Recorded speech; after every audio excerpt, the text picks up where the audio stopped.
Nós vamos conversar agora com José Firmo, CEO da PetroReconca. Vamos falar sobre os planos da empresa para os próximos anos.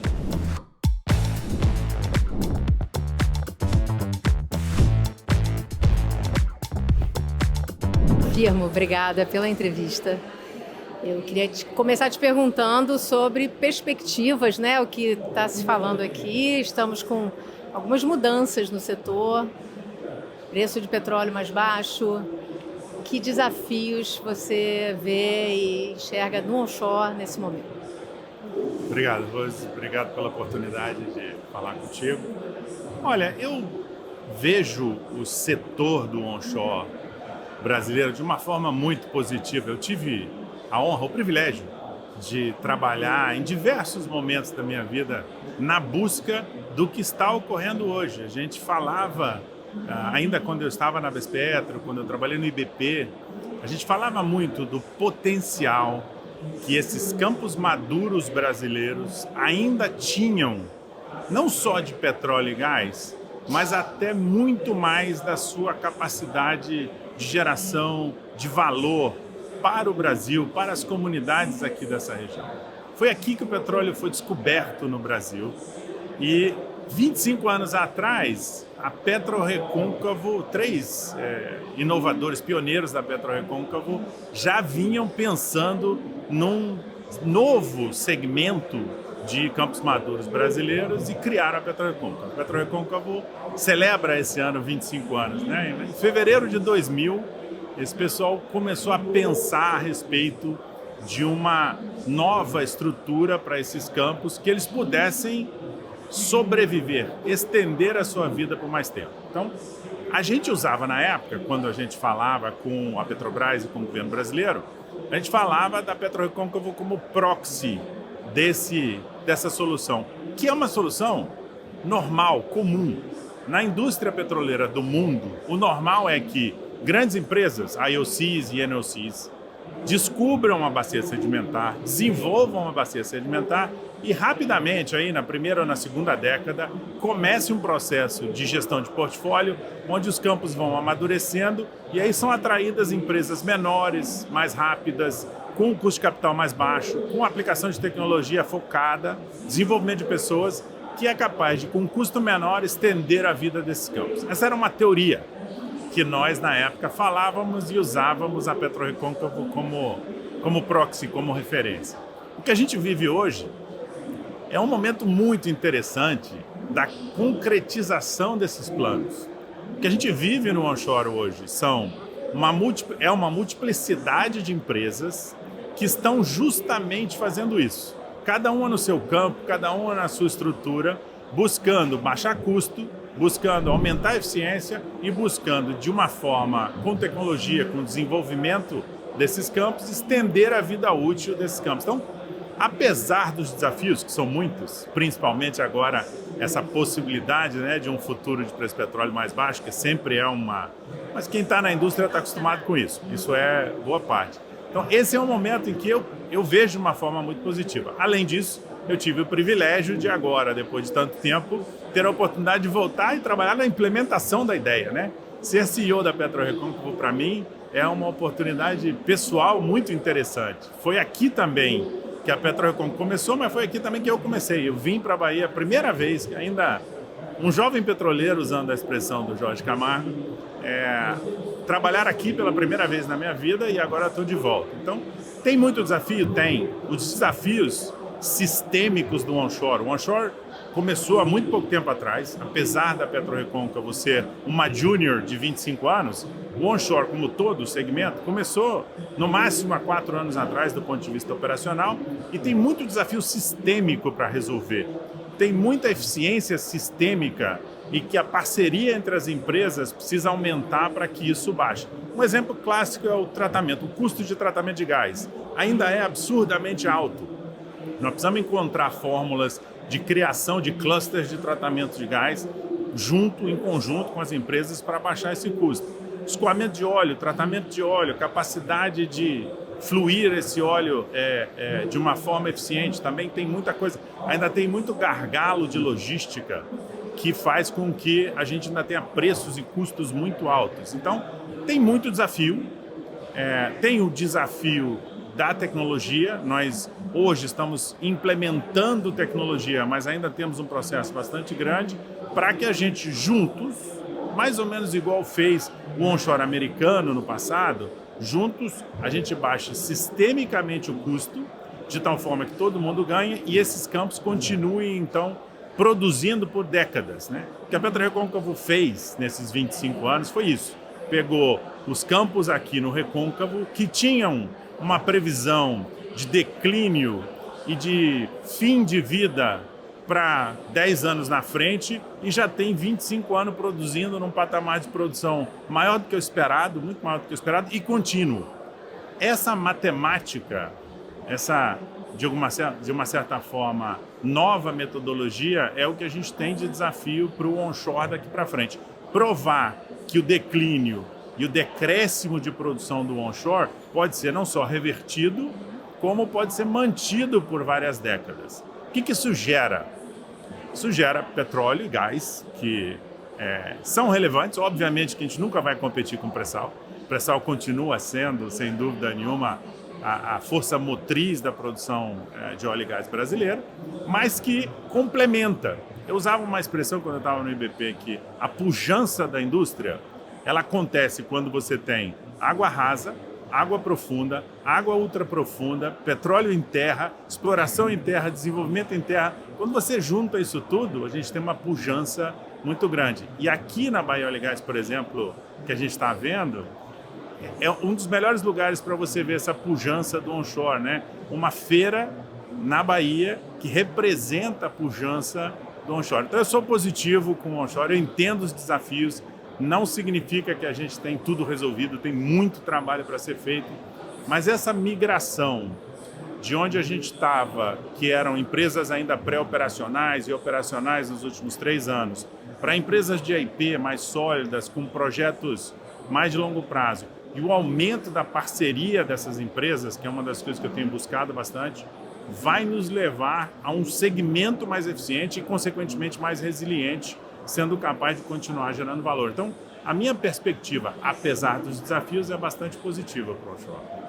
Sim, você, inclusive, a PetroRecôncavo experimentou um resultado bom, né, no primeiro trimestre de 2025, teve aumento do lucro líquido, aumento de produção. Queria saber, assim, imagino que seja reflexo de muito do que você já falou, mas queria saber que estratégias especificamente levaram esse resultado, que planos vocês têm para continuar aumentando a produção, tiveram boas surpresas, né, com o campo de Tiê. Como é que isso aconteceu? O ano de 2024 foi um ano que vinha de uma crise bastante forte. A gente interrompeu 100% da produção dos nossos campos no Rio Grande do Norte, em dezembro de 2023, por uma questão de escoamento. Isso, num campo maduro, quando você interrompe a produção, sai do processo dinâmico e entra em processo estático, você tem um trabalho gigante para restabelecer aquilo tudo. Então a gente tinha ali um momento duríssimo de perda de produção e que tinha que recuperar a produção. Então veio um momento... 2024 foi um ano bastante interessante para reestruturar e recuperar a capacidade de execução da companhia. Isso era uma das coisas que a gente focou muito. A segunda grande tarefa do ano passado era fazer algo que para mim me parecia muito relevante para a companhia. A companhia tinha triplicado de tamanho em 2 anos, em 3 anos. Tinha um novo desafio de escala, mas tinha crescido muito e precisava focar em resiliência operacional. Resiliência em todos os aspectos, do ponto de vista de escoamento, do ponto de vista de uptime de produção, do ponto de vista de capacidade de execução de workover. Tinha todo um trabalho de resiliência que precisava ser feito e a gente investiu muito no ano passado em fazer isso. Com isso, a gente interrompeu um pouco o programa de perfuração. Se lembrar, a gente parou de perfurar mais ou menos no primeiro trimestre e voltou a perfurar no último trimestre. Então, quando você chega no último trimestre com um nível de execução de workover melhor, com um uptime de produção mais protegido contra o que eu chamo de vento contra ou problemas externos, e começa a reacelerar seu processo de perfuração, que foi mais ou menos o que a gente fez, a gente reestabeleceu a plataforma de crescimento de novo. Crescer em campos maduros é a arte de ser capaz de manter a produção, que já é um trabalho... Se você olhar as empresas Campo Maduro Americana celebram tremendamente a manutenção da produção. Então, você tem que manter a produção, ou seja, fazendo um trabalho muito bom de gestão de reservatório, de recuperação secundária, de injeção de água para manutenção de produção e conseguir, em cima disso, crescer. Uma das nossas estratégias foi a aquisição do campo de Thiais, que vinha com um potencial bastante grande. A gente via que Thiais tinha potencial de desenvolvimento maior do que está sendo feito por operador anterior. E o DNA da PetroRecôncavo, né? A gente tem essa brincadeira muito agradável que a gente faz internamente. Quer saber quanto um campo é capaz de produzir?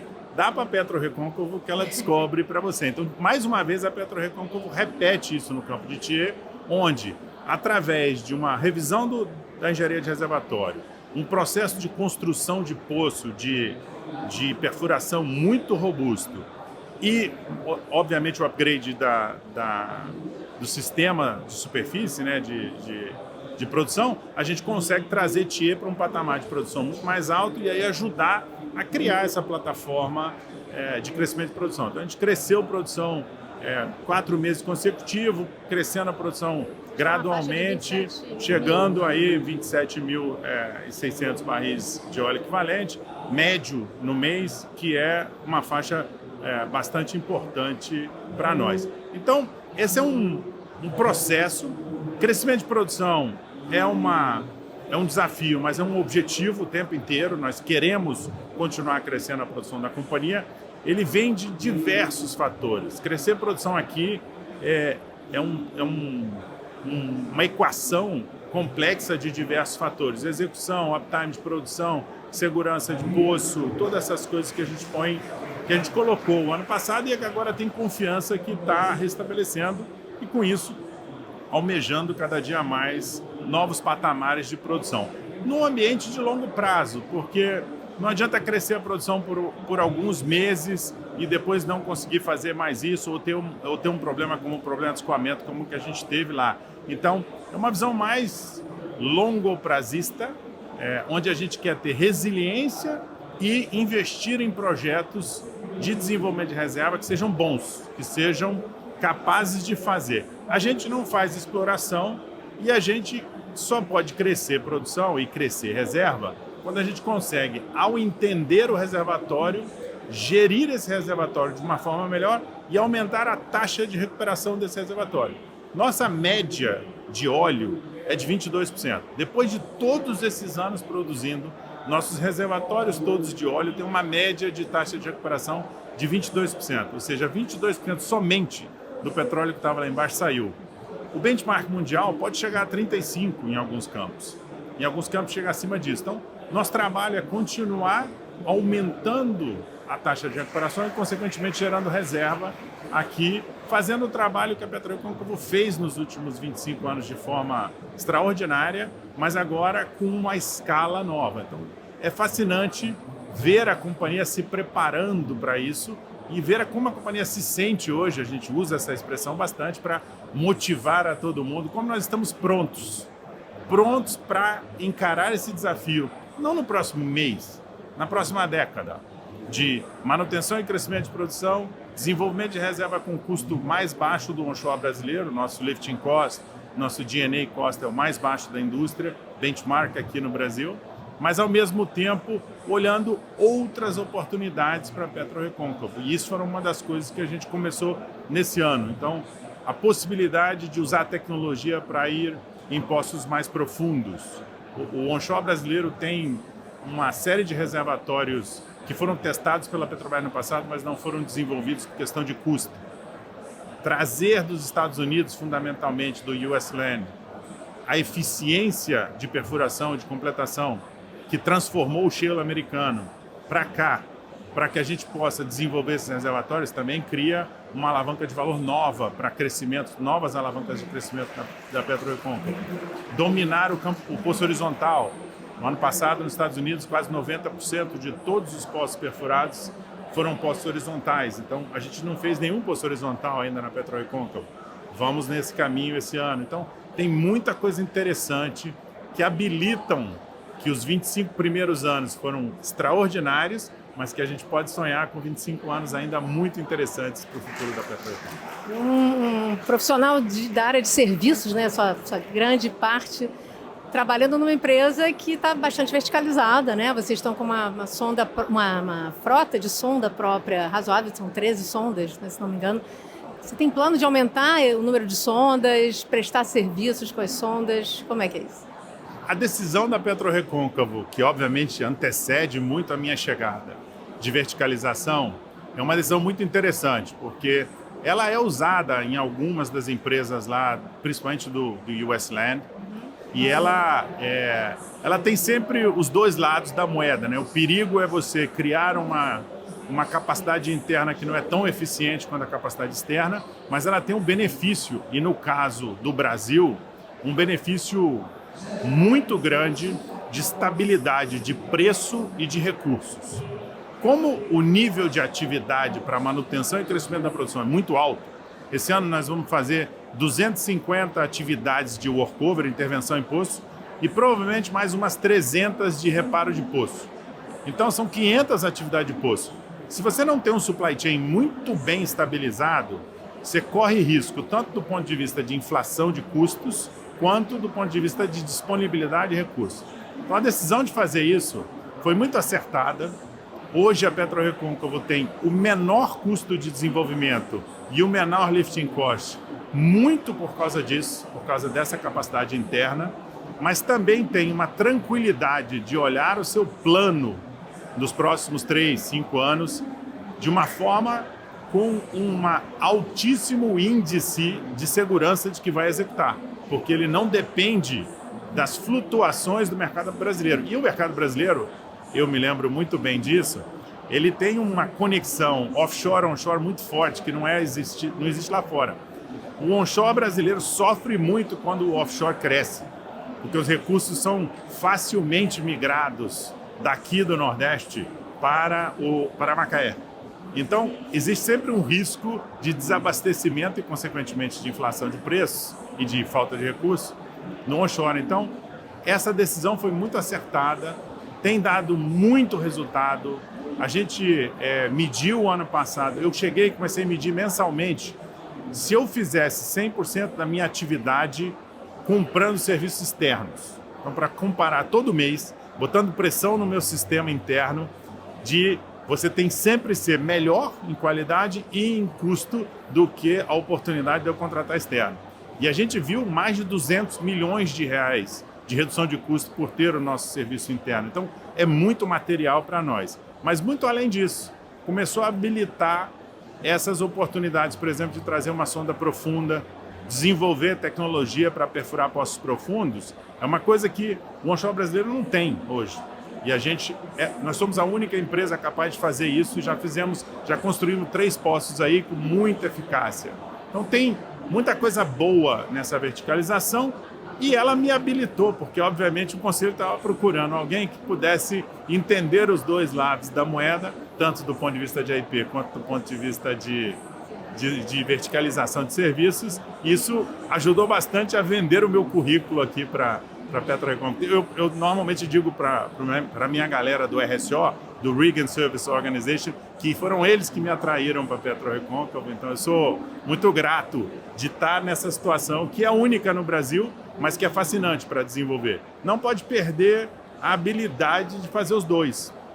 Uma das coisas que a gente vai fazer esse ano, e a gente fez já, é contratar também sondas. Porque eu tenho que ser capaz de usar as minhas, mas eu tenho que ser capaz de contratar sondas para eu usar um pouco da flexibilidade de falha sazonal de poço e coisas desse tipo, que é uma das coisas que a gente fez para esse ano. E hoje a gente tem, além das nossas 13 sondas de workover, a gente tem 3 sondas contratadas também, trabalhando full service como companhia normal de AIP. Todas em atividade, exatamente. E 3 sondas de perfuração. Essa é a nossa frota hoje. Vamos crescer, não vamos crescer? Vamos olhar com calma, o mundo está um pouco desafiado, vamos chamar assim. Nós temos que olhar com calma a parte de CAPEX, de alocação de capital, tanto do ponto de vista de perfuração quanto de workover. Esse é um momento em que a PetroRecôncavo tem a sua fortaleza de custo baixo, margem alta e pouquíssima dívida. Quando existe essa tensão no ar de preço do petróleo, essas empresas são as empresas que têm a melhor oportunidade.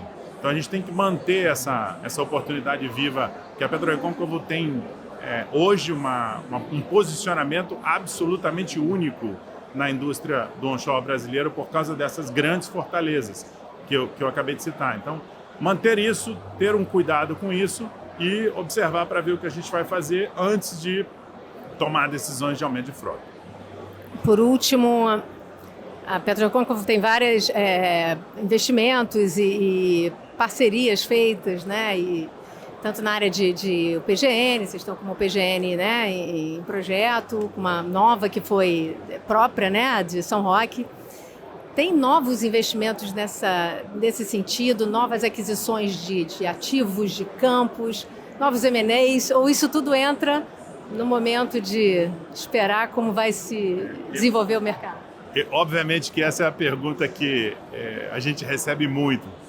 A PetroRecôncavo é vista como uma das mais capazes de continuar crescendo inorganicamente por causa de tudo aquilo que a gente já discutiu. Eu costumo dizer, a minha forma de responder isso, que eu aprendi a responder, a PetroRecôncavo esteve, está e estará em todas as discussões de M&A do onshore brasileiro, porque a gente sempre é chamado. Entretanto, o onshore é muito jovem. Boa parte dessas aquisições aconteceu no horizonte de menos de 5 anos, com valuations muito distintos daquilo que a gente considera ser o valuation correto para esses ativos. Então, a discussão continua, existe um amadurecimento do onshore para que isso tudo se harmonize, e eu não tenho dúvida alguma, a empresa vai ter oportunidade de crescimento inorgânico daqui para frente. Eles só precisam ser encontrados e ser bem feitos. Uma das coisas que a PetroRecôncavo sempre faz é M&A da subsuperfície para cima. A avaliação do reservatório é a observação primária nossa. Então, a vontade de fazer não é menor do que a forma correta de fazer. A vontade de fazer tem que ficar ali. Quero fazer um M&A, mas eu tenho que encontrar o valuation correto. Na indústria petroleira, o que eu aprendi com muitos anos é que é quase impossível você comprar algo por menos do que vale. O que você consegue é fazer valer mais do que você comprou, por exemplo, como está acontecendo em Thier. Então, essas oportunidades a gente vai continuar buscando. A empresa tem potencial e capacidade, tanto operacional quanto financeira, para fazer isso, mas as oportunidades vão sendo discutidas e vão sendo avaliadas. Ainda não conseguimos fechar nada, principalmente por causa do valuation. O preço ainda não está nos valores que a gente tem. A entrada no midstream, a decisão de entrar, principalmente no tratamento de gás, é muito relevante para nós, porque o custo de tratamento de gás no Brasil é absurdamente alto. E é simplesmente por eficiência sistêmica. Então nós temos aí oportunidades, estamos fazendo essa iniciativa. Eu também acho que a gente precisa e vem buscando e desenvolvendo projetos de escoamento de gás, escoamento de óleo, tratamento e escoamento de óleo, que são oportunidades que a gente está olhando, temos MOUs, estamos desenvolvendo. Eu vim de 4 anos de logística agora no Porto do Sul, então eu sei que no Brasil, logística não é uma coisa que você pode fazer de forma convencional, você tem que buscar alternativas quase disruptivas para fazer, e é isso que nós estamos buscando, porque eu acredito muito que nós temos uma capacidade de gerar valor, melhorando a nossa resiliência e o nosso custo, principalmente no midstream de gás e no escoamento e tratamento de óleo. Então, são vários projetos que a gente tem, a gente vai anunciando à medida que eles vão avançando, mas que é uma estratégia. A estratégia da PetroRecôncavo é ampliar a sua participação nessas duas áreas, de tal forma a gerar valor para a companhia, porque eu acredito que tem bastante valor aí. Obrigada, filho. Muito obrigado a você pela oportunidade. Prazer revê-la.